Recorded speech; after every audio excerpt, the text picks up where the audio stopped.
जन कह दाता के सूर, नाही तो बंध्या रहूं क्यों व्यर्थ गवावती नूर। श्री नारद जी महाराज माँ के मरने पर जंगल में चले गए। वहां जाके भगवान का एक सरोवर के तट पर ध्यान किया, भजन किया। ध्यान में प्रत्यक्ष की तरह भगवान आए और कहा, और थोड़ी देर में अंतर ध्यान हो गए। नारद जी व्याकुल होकर रोने लगे, हे प्रभु दर्शन क्यों दिया, और दर्शन दिया तो अंतर ध्यान क्यों हुए, और अंतर ध्यान हुए तो मृत्यु क्यों नहीं दे रहे। आकाशवाणी से भगवान ने कहा, अरे बेटा इस जन्म में इस तरह से अब मेरा दर्शन तुमको नहीं होगा। क्यों? कहा, अविपक्व कसायाणाम दुर्धर्षो ही कुयोगी नाम। तुम्हारे अभी कसाय पके नहीं है, भोगो और प्रारब्ध को पूरा भोगो, और जब ये शरीर छूट जाएगा तब तुमको ब्रह्मा जी का बेटा बनने का सौभाग्य मिलेगा, और तब जब चाहोगे मेरा दर्शन कर लोगे, और जिसको चाहोगे दर्शन करा लोगे। ये अभी इस जन्म में नहीं होगा। नारद जी कहते हैं, हे व्यास जी, मैं गांव खेरे नगर शहर में नहीं जाता, मैं जंगल ही जंगल में भूखा प्यासा भी रह करके रह लेता, परंतु मैं सोचा गांव में जाऊंगा, किसी से संबंध हो जाएगा तो फिर दर्शन में विघ्न होगा। है तू मेरी धर्म की माई है, तू मेरे धर्म के भाई है, तू मेरा धर्म की बहन है, तो जो है उनके साथ निभाया नहीं और नए नए नाते बना रहा है। तो भगवान से जब इधर नाता बनेगा तो भगवान का नाता पक्का कभी नहीं हो सकता है। बनाएगा धर्म का नाता और करेगा अधर्म ही, बताओ फिर भगवान कैसे मिलेंगे। इसलिए श्री नारद जी महाराज जंगल में ही रहते, शरीर छोटा, आज ब्रह्मा जी के बेटा बने हैं, जब चाहे भगवान का दर्शन कर लें, जिसको चाहे करा लें।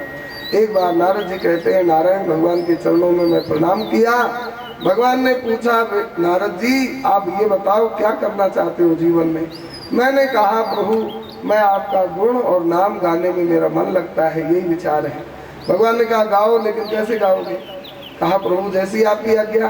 भगवान ने ऐसे हाथ किया, संकल्प किया, और भगवान के हाथ में एक दिव्य वीणा आ गई और कहा, लो नारद जी इस वीणा से मेरा गुण गाया करो। नारद जी कहते हैं, देवदत्ता विमाम वीणाम स्वर ब्रह्म विभूषिताम मूर्छित्वा हरि कथाम गाय मानस चराम्य हम। ये वीणा कोई म्यूजिक सेंटर दुकान से नहीं खरीदी है, ये वीणा भगवान महादेव श्री हरि ने दी है, और मैं इस वीणा पर उनके नाम गुण गाता घूमता हूँ। मुझको किसी भी तरह का भय नहीं, मैं राक्षसों में भी जाता हूँ, देवताओं में भी जाता हूँ, दानवों में भी जाता हूँ, मानवों में भी जाता हूँ, माताओं में भी जाता हूँ, पुरुषों में भी जाता हूँ, मेरा एक रस सम्मान होता है। अहो देवर्षि धन्योयम यत्कीर्तिम सारंग धन्वनः गायन माद्यन निदम तंत्रा रमयत्यातुरम जगत। व्यास जी ने गुरुदेव श्री नारद जी का सम्मान किया, प्रणाम किया, और नारद जी ने 4 श्लोकों में महापुराण भागवत को और श्री नारद जी को सुनाया। नारद जी ने व्यास जी को सुनाया है। बोलिए नारद जी महाराज की जय हो। श्रीमन नारायण नारायण नारायण, श्रीमन नारायण नारायण नारायण, श्री हरि नारायण नारायण नारायण, श्री हरि नारायण नारायण नारायण, गोविंद नारायण नारायण नारायण, गोविंद नारायण नारायण नारायण,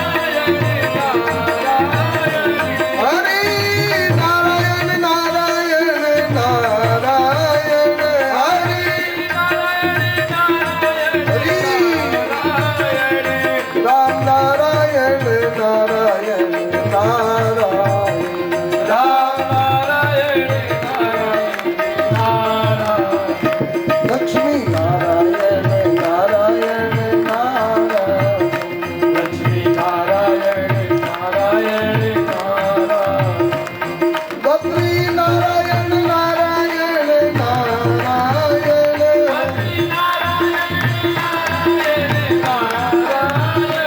गोविंद नारायण नारायण नारायण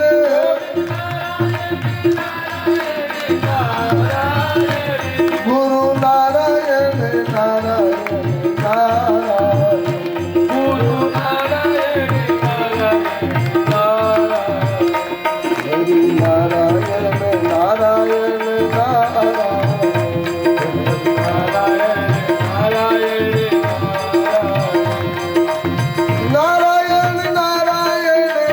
नारायण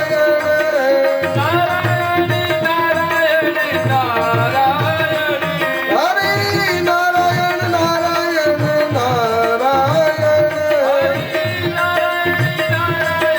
नारायण श्री हरि नारायण नारायण नारायण नारायण नारायण नारायण नारायण नारायण हरि नारायण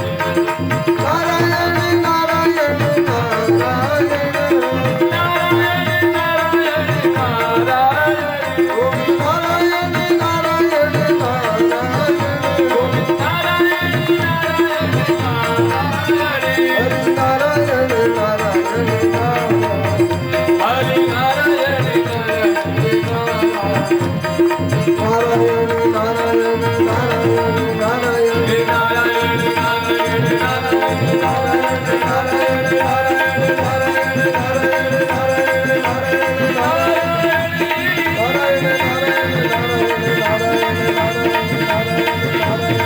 नारायण नारायण नारायण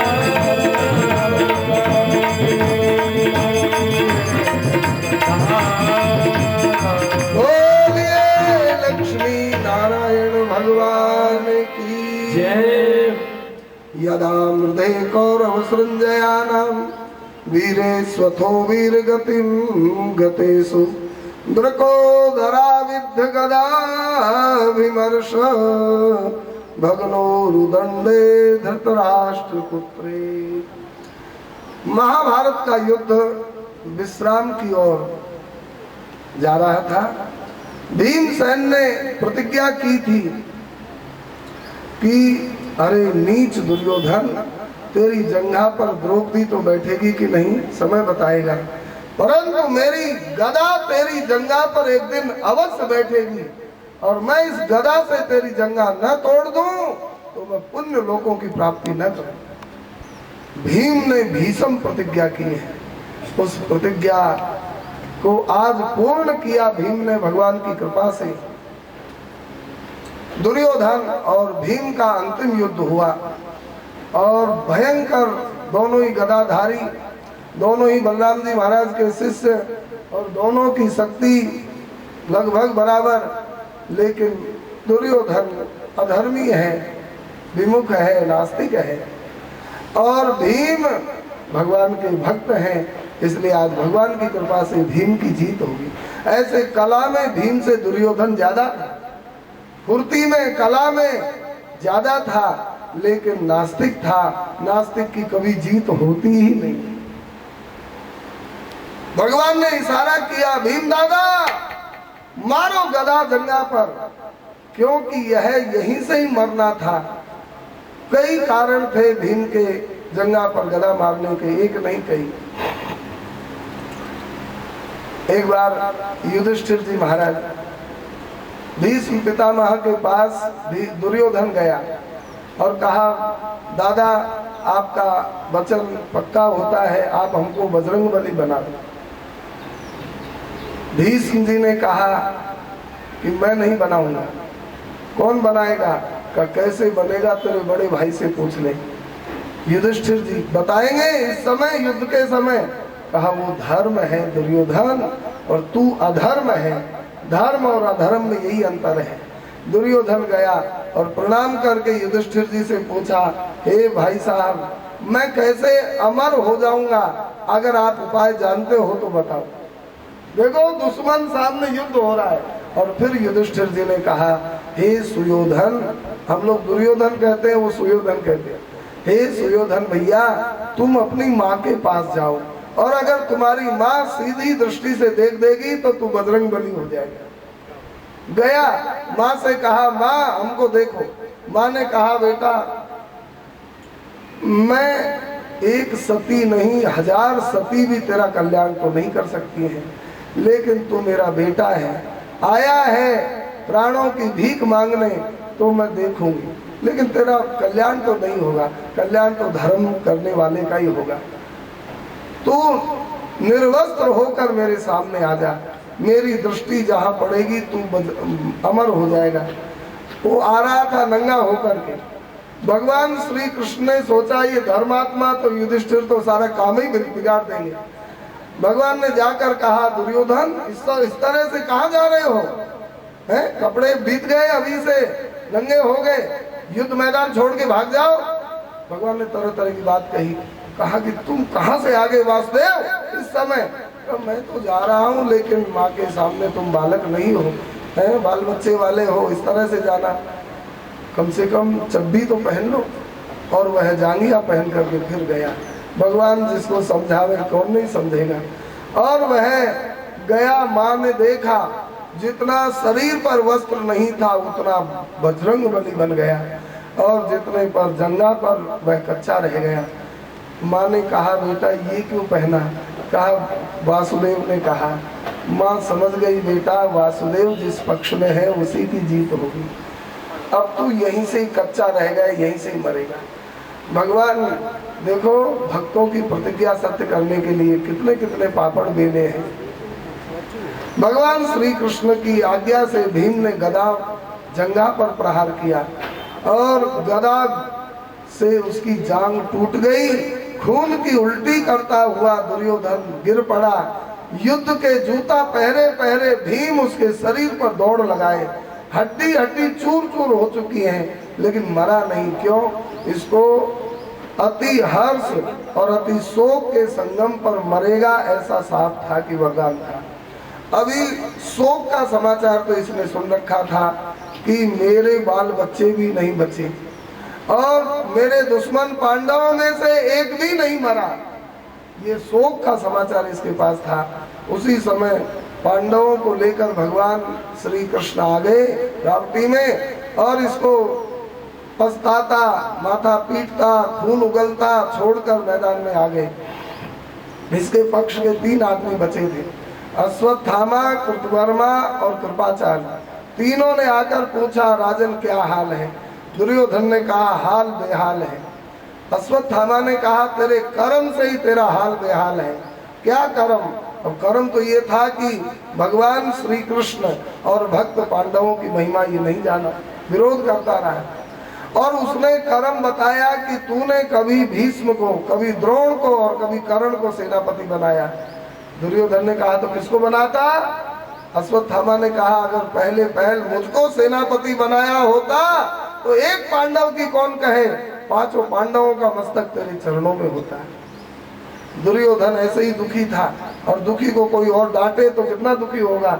दुर्योधन ने कहा, वीर बकवास नहीं करते हैं, वीर काम करके दिखाते हैं। अगर पांडव मारने की सामर्थ्य तेरे में है तो जा, अभी मैं मरा नहीं, अभी भी मुझको सेनापति बनाने का अधिकार है।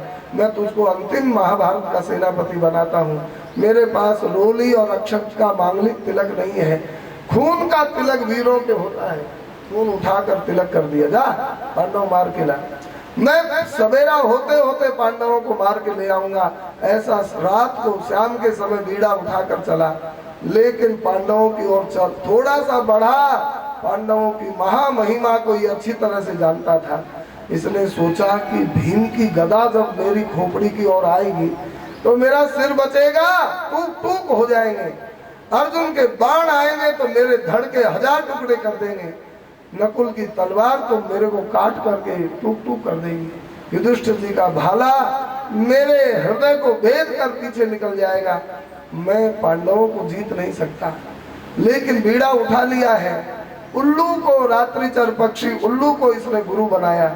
जैसे ये उल्लू रात में सोए हुए पक्षियों को मार रहा है बलवान होने पर भी, और ऐसे ही बलवान होने पर भी मैं पांडवों को सोई अवस्था में मार के ले आऊंगा।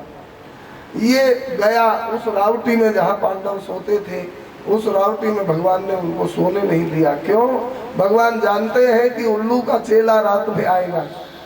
और पांडवों को भगवान दूसरी जगह ले गए, सुरक्षित स्थान में, और अपने पिताओं की सैया पर 5 पांडवों से उत्पन्न द्रौपदी के बेटे, जो अपने पिताओं के समान ही शरीर में और थे, दर्शन में थे, वे 5 पांडव पुत्र वहां जाकर सो गए।